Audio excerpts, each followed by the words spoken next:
Welcome to Building Canaries with ELK and ElastAlert2. My name is Andrew Januszak. And I'm Keith Erekson.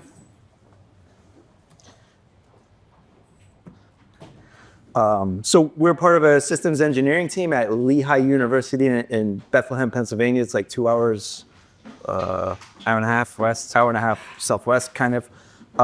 We manage, monitor, secure, automate computing infrastructure. Kind of in our spare time, in our downtime, we do purple teamy stuff. And we're security enthusiasts. And so this talks about canaries and honey tokens and stuff like that. So canary tokens, honey pots. They are what we consider low effort, high gain, blue team defense tools. Offensive countermeasures, there's a couple different terms, but they're basically resources or assets used to alert us when something's been accessed or used or requested that shouldn't be. It's pretty much, some people use these terms like canaries and honey pots and honey tokens interchangeably. We're kind of at a point where we're asking, do we make a distinction because, for things like alert fatigue or figuring out what's triggering where, alerting on abuse of our real resources versus alerting on abuse of like fake resources like honeypots.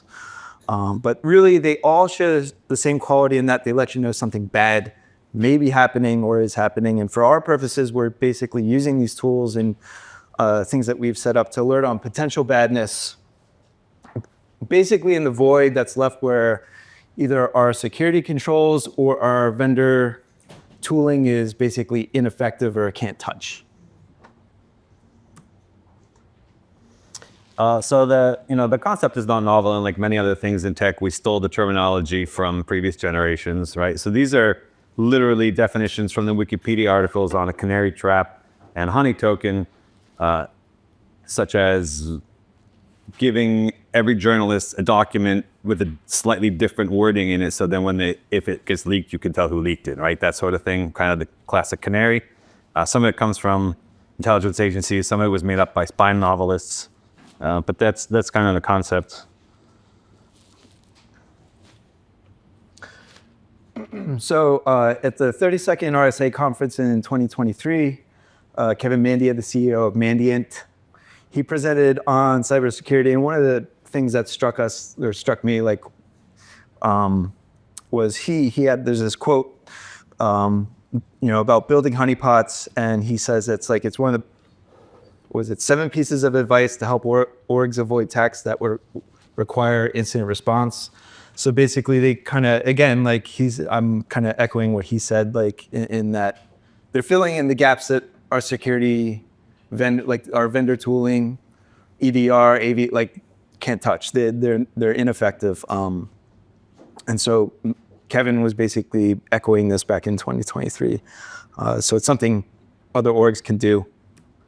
The impetus for us to get the canary stuff set up, we were at ShmooCon in 2023, and there was a great talk by Jacob Torrey, putting on a big show at Defending by Attacker Incentives. He talked about using canary tokens. I forget. Really to frustrate and piss them off. Yeah. Right.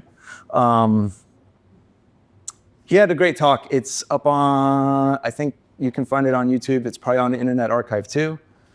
But we were heavily inspired by his talk. And when we came back, we decided to give it a shot. We didn't go, so there's a lot of different options or ways you can kind of approach building these tools out. There's actually a canary as a service type thing. At least one company offers it. We decided to build our own. We already have a lot of the tools in the infrastructure, and we landed on ELK and ElastAlert2 to basically get started. And so we were left with the question, is this going to provide any real value, or is it just going to give us lots of alert fatigue, and are we just going to toil over this and really kind of twist and wonder if it's going to work? So anyone who's not aware, the ELK stack is ElastAlert2, which is kind of your data storage layer in the search engine, LogStash, which is your ETL component, kind of enriching all the log data on the way in, and then Kibana is our data viz layer. And for many, many years, we've been using this stack in some form or another for over a decade. And we have security analysts that watch dashboards, right? But that just tells you that something went wrong yesterday or 2 days ago or last week. And that wasn't cutting it for some of our use cases. I did want to emphasize that while we were using ELK, the whole ELK stack for this implementation, you don't need that. If you don't have an ELK stack already, like I wouldn't set it up just for this. You could probably do this just with LogStash or some other centralized log aggregation stack that lets you alert on searches.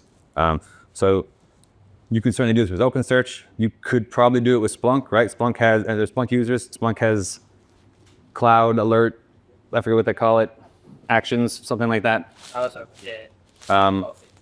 You could maybe do it with Graylog. I'm not sure. I haven't used Graylog in a long time, but the key event was, the key piece was it has to be event driven. So we find out about it immediately instead of hearing about it from our security analysts several days later or weeks later. And the piece that we use for alerting is called ElastAlert2. It's a drop-in replacement for ElastAlert, because ElastAlert is an older version. It was abandoned, so somebody picked it up, improved it. Basically, you write queries that it runs every minute, and you can tune it. You can, you can threshold it. Only alert me if there's been more than 50 of these events in some time frame. And you just write YAML files. We'll get to some examples of that. And the real value is out of the box, it can alert. I mean, the last I checked, it was like 37 different plugins for where you can send alerts. So there's a way to get it to you. We primarily use email and Slack. These are just some examples of the various plugins it has. We have not taken a leap of having it open Jira tickets. I'm going to fight that as long as possible. So this is an example YAML rule file. This is an actual one that we use, one of the first ones we set up. This alerts us in a Slack channel. This one is email. We've since converted to Slack to let us know when somebody screws up a cron entry. Because it helpfully logs, hey, you screwed up this cron entry. But you don't find out about it for weeks later. Now we found out about it immediately. Not quite a canary, but just that this is the simplest YAML example I could find. So as we mentioned, after that ShmooCon talk, we were kind of like, I bet we could do this without the stuff we already have. And we started out with a couple different canary types, and it was easier than we expected. So we set up a couple for specific Windows event IDs. So we have, I don't know how much this I'm supposed to talk about. We have some like fake Active Directory accounts that if anybody ever tried to log into those, it would be good to know. Immediately, right? That's where the canary comes in, or the honey token, right? And the other big one that we did was our single sign-on page, and we'll get to that. But we had to tune it, right? We sort of set it up, and there are a lot of false positives. It's been an iterative process. We're still getting false positives. It's been about 1.5 years, but they're few and far between. So now we assume they're real until proven otherwise, instead of the other way around. And we found that most of the time, it's just enough to get an alert that there is an event. The specific details aren't important. You can go look for it later, but it's to get that kind of get people to take action. Someone pick up the phone, or whatever is appropriate. So this is an example of one of our Slack notifications. So as I mentioned, we put a canary on our SSO login page, and the interesting part was a couple lines of JavaScript so that it only triggers the canary if the SSO login page is loaded somewhere that's not our domain.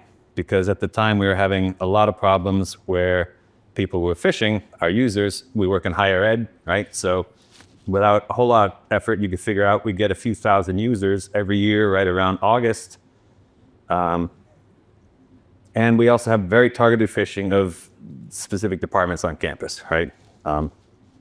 So they clone our login page, and not just ours. There's often other schools being cloned and served from the same compromised WordPress site or whatever it is. And a couple lines of JavaScript let us inject the domain that it's being loaded on and the referrer, which is sort of like an advertiser tracking, right? This is no different from what you get in Google Tag Manager or equivalent. So in this case, it was loaded, from micro-state.top/lehigh.edu. Not ideal.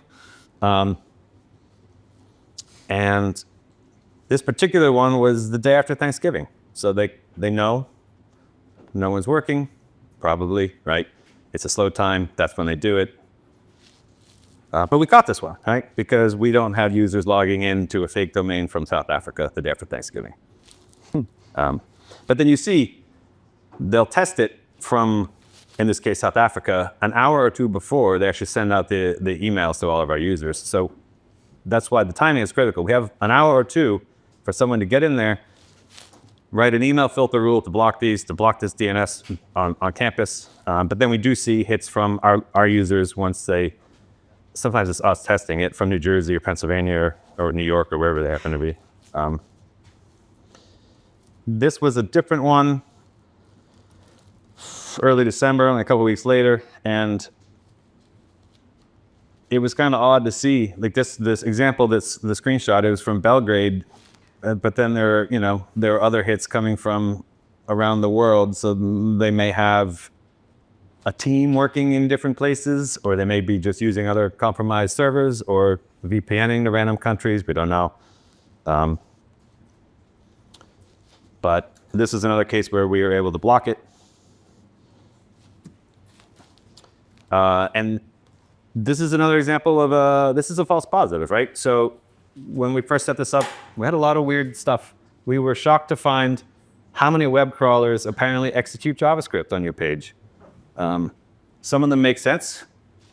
I think there's a list later, but this is something that ByteDance is doing, crawling the page, right? This is a cache that ran the JavaScript and triggered our, fake hit counter. No idea why. If anybody knows, I would love to know.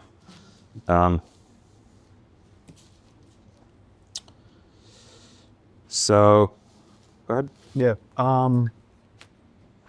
So we would see these credential harvesting campaigns like pop up around the holidays, and that's like, the neat thing about this is like we got to see how they behave, and we would see that they're looking at our academic calendar, our org calendar, and you get to see where they're working from, or where they have infrastructure set up, or where they've compromised infrastructure. And like Keith said, they typically, we quickly found that they would test their login page like first to make sure probably it works, to see how it works. I don't know, whatever site they own, to make sure the infrastructure that they compromised will work for them. Right. It would give us a heads up. And then before they could even start mass mailing, we're kind of on top of it. So we could quarantine and. Yeah, and the interesting thing was we did this particular sort of JavaScript canary on a couple different login pages in a few different ways to see what would work. We tried obfuscating the code, just putting it in as regular old JavaScript right at the top. It didn't seem to matter. They're pretty lazy. They just clone the page, stand that up. In a couple of cases, it must have been some automated scraper because they would clone it and de-obfuscate the code, but still include it, which was a surprise. And a couple of cases we found that it would be our login page and then some other universities' MFA prompt after, which was confusing. It was so weird. They just mix and match, total Frankenstein type stuff. It was really bizarre. This is an example of the fake AD account that I mentioned. This would be an example of more of a honey situation, right, where you could put this account into a list of usernames somewhere on some file share, or you could intentionally feed this account to a phishing page, and then this lets you see where they're trying to log in from. So now you have the IP address they're going to try to use their phish credentials from, and you can take appropriate action to block that or whatever you want to do, or torture them. All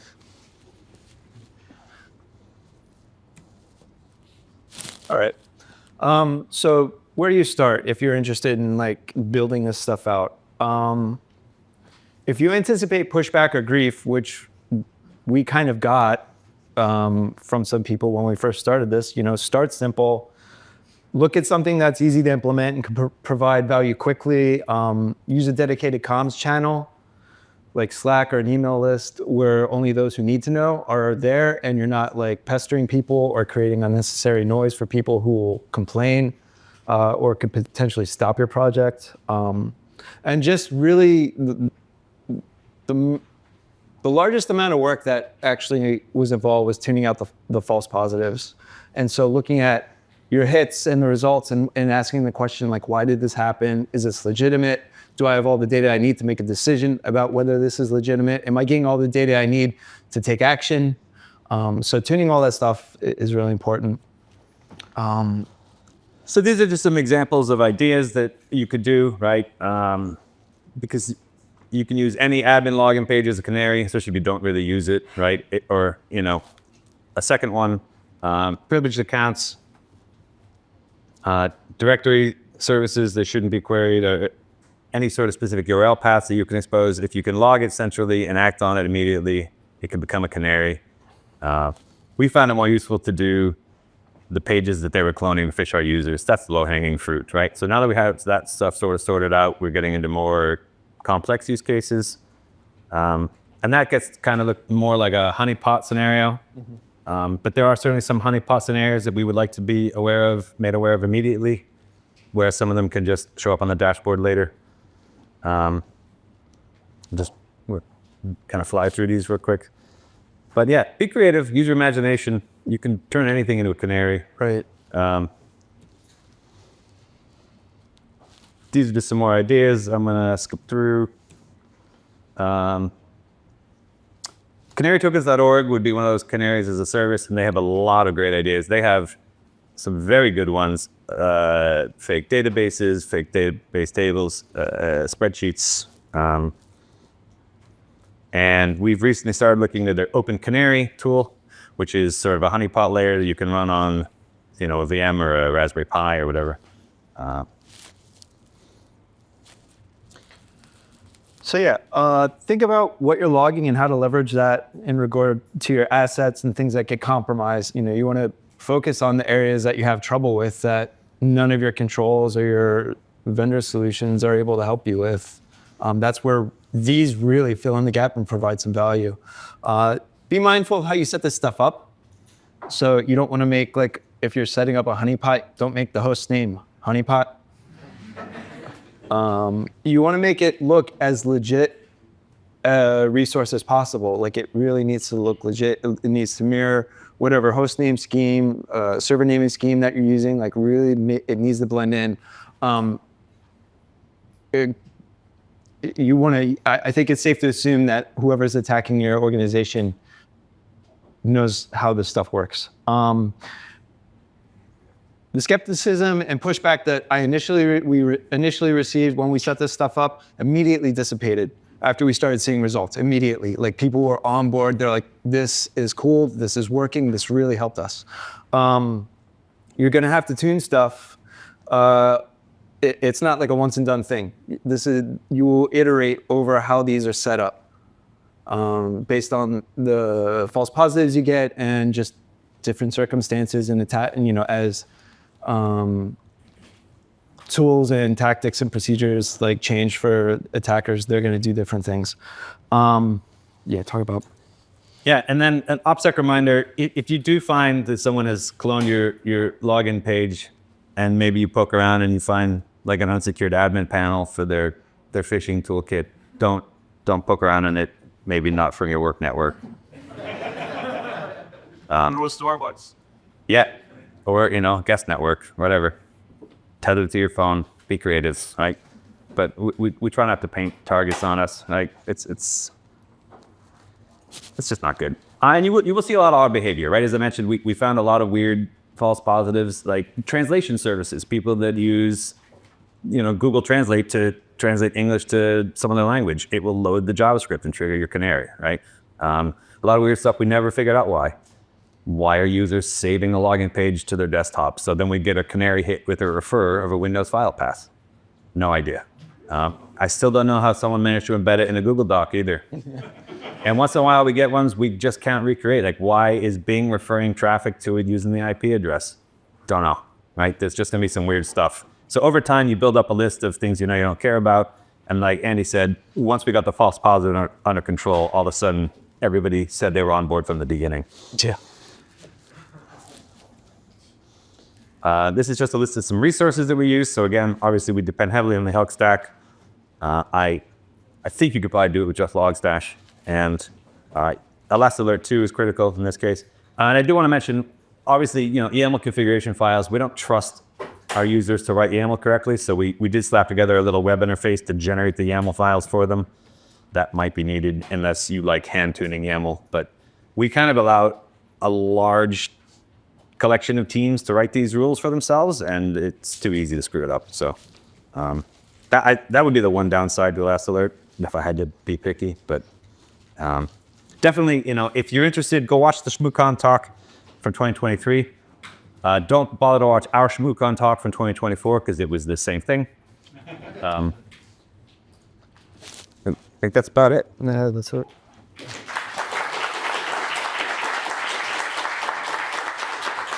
I think we do have time for a couple questions. I see. What was the persona of the person who you'd want you to do it? What was their quote there? So we're not on the security team, right? We're on systems engineering. We sort of defend this stuff out of necessity because it makes our lives easier to find these things before it's a problem, whereas our security team tends to find them after there've been a problem. And their opinion was sort of like, well, why do we need this? We have X, Y, we have CrowdStrike, we have, we have all these other things. What do we need this for? Like, can't one of these other expensive tools that we do, can it do this, right? Like, no, this is such a custom implementation specific thing that we're looking for. Yeah. And they were worried about noise, right? Just more alerts, more Slack alerts, more emails. And, again, in the beginning was all kinds of weird false positives. But once we got it tuned, they came around. Right. Or you may work with somebody who's like, if you're creating like fake accounts, like a fake domain admin account that you want it to look real, it's going to be a domain admin account. Like, that's scary. Yeah, they really weren't thrilled about that one. But you can lock it down. This account, yes, it looks like a domain admin account. It can't be logged in ever. It has restricted hours to never, But when they do some security audit, what is this account? Yeah, yes. Don't worry about it. There is no account. Yeah. So I wouldn't worry about that guy. They're like, whoa, what? Yeah. Then you have to explain this whole thing, and they're like, okay. But once it starts finding hits of people that have, compromised some Windows box, they're like, oh, all right, that was useful, thanks. You said you have other teams writing YAML rules. What does that workflow look like? Who did you deal with privileged? So, our security team, obviously, but also just some other, could we use ElastAlert for a lot of other things other than canaries, right? So if you're responsible for some application and you want to be alerted to some specific event in the log, so we have various application developers and our security team, our entire systems engineering team, our network team, they can all use it, right? So once you have that many hands in the, it got messy. So we found that we had to put some guardrails on, like, you can't just write your own YAML. You need to select these things from a dropdown, type into this box and hit submit, right? Because, it's YAML. I had a question. Since you're saying ELK, I'm assuming you're going to use open source version? Yeah, well, that's the fun. Elasticsearch, it was open source, then it wasn't, now it is again. My question is, with such a large user base, are they actually getting access to the product dashboards, and how are you handling that? Well, that's a whole other talk. Yeah. If you don't mind, I'd like that. Yeah, we could talk. Yeah, I think we have to go outside. Yeah, unfortunately, yeah, we could take just right outside. We'll just be out here. Yeah, fine. Talk to us out here.